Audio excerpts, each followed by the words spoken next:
I have to say I'm very grateful to all members of Parliament. I think the crimes are so clear, knowing the nature of this very brutal, fanatic, fundamentalist regime that some 35 years ago was the first so-called Islamic state to be established. And the horrors they created, which nowadays you see about ISIS and their criminal, murderous attacks against civilians and all sorts of people in Iraq. It was many, many years ago practiced by this terrible, brutal, repressive regime ruling Iran.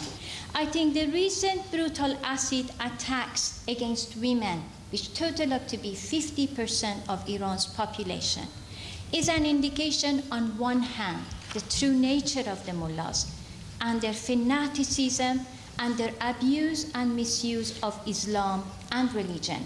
We don't want to give them the time to obtain the nuclear bomb and then do the crisis they've been imposing against Iranians, now against Iraqis, Syrians, people in Yemen, other places in the region in the name of Islam.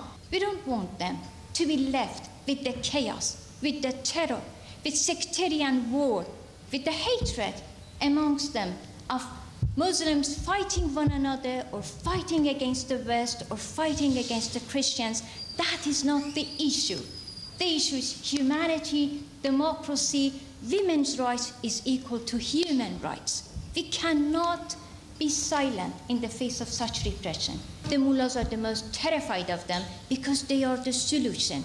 They know how ideologically, in addition to militaristically and politically, challenge the mullahs.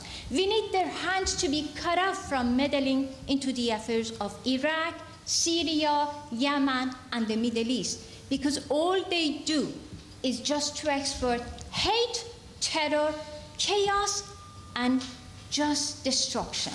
That needs to be stopped, and we could do it together. Thanks very much.